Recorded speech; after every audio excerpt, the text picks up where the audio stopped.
Hi, everybody. Sorry I've been late for a couple of days, but hey, Merry Christmas and welcome to the new hangar. So I've gone ahead and I have posted one video from here before we were doing the service bulletin. I felt it was important to actually get that video out since it was fresh and had to deal with the issue with the front landing gear. But now it's naturally come around to the time when we've actually moved. So for those not familiar, this is my new permanent hangar. It's literally just on the back side of the old hangar. If you look at the wall behind the plane back there, that was the hangar I used to be in on the other side of that wall. It would have made it a lot easier if I could have just cut a hole in the corrugated walls and moved my stuff through. But no, I had to go all the way around the all around the end of the hangar row.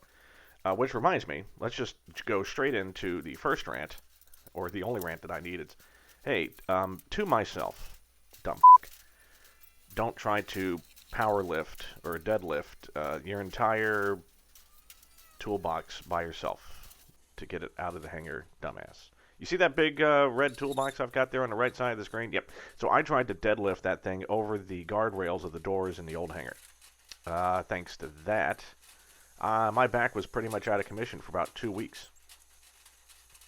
That sucked. That sucked a lot. I could basically feel all my vertebrae compressing as I tried to deadlift that thing, so don't do that. So this is the first video in our series about the glare shield.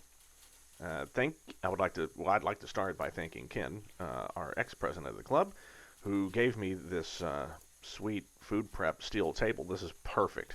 I mean, this thing is perfect for doing composite work. Actually, if I ever need to make sheets of laminate, I'll just do it on that table, right? It's perfectly smooth, 410 stainless. It's gorgeous.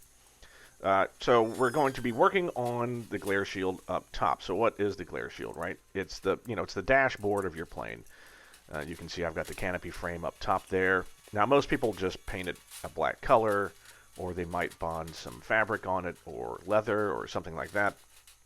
And that's all well and good. What I'm doing is I'm going to be making a carbon fiber cover for it. Why carbon fiber? Well, it does look pretty, but it's not about the looks, right? I don't want my car to look like some modded up Civic Type R street racer. No. We're not that kind of carbon fiber. I'm doing this strictly because of the strength, right? So the material on the top of the glare shield that you can reach out and sort of grab is very thin, and I can bend that stuff with relative ease.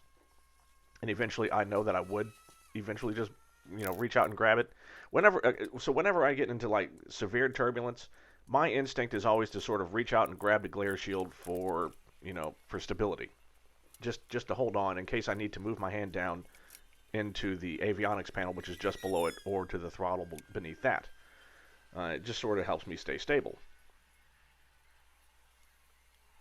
And stability is good, so we're going to see if we can create something to help that.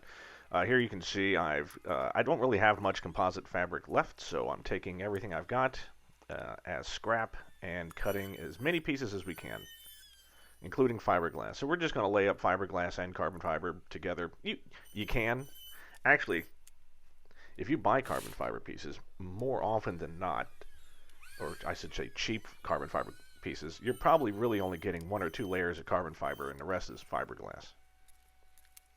Because the price point is that much different.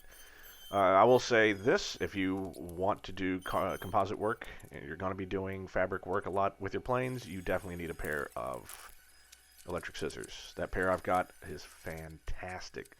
It cuts right through everything. You don't have to stretch the material. You don't have to, it's not distorting the weave. It's great. All right, so this video is just all about prepping, the getting ready. In the next video, we'll be doing all the laying up. So here you can see I'm applying a nice film of release wax. That's actually the second coat. On smooth aluminum, composites pretty much pop off pretty simply, but just to make sure, right? Because what you don't see is that I'm extremely nervous while I'm filming this, because all I'm thinking is, God, if this bonds permanently, I'm screwed, right? So this is really a big test for me. Alright, so like I said, in the next video we'll actually do all the laying up. Here I'm just prepping the whole piece. Release wax is on. I'm duct taping the defrost fan vents shut because I don't want the resin to accidentally get around there, because if it bonds with that, I'm definitely not getting this piece off. Or worst case scenario, I'm actually like hurting or destroying the defrost fan vents, which I really don't want to do that. So, all right, again, apologize for this being a few days late, but hey, it's Christmas time, and I gave myself the gift of a couple of days off. People came by to check it out. So yeah, and as you can see, I'm pumping resin. So in the next video, we will be getting on to laying this thing up. So everyone have a good weekend. Hope you're having a good Christmas. I'll see you soon.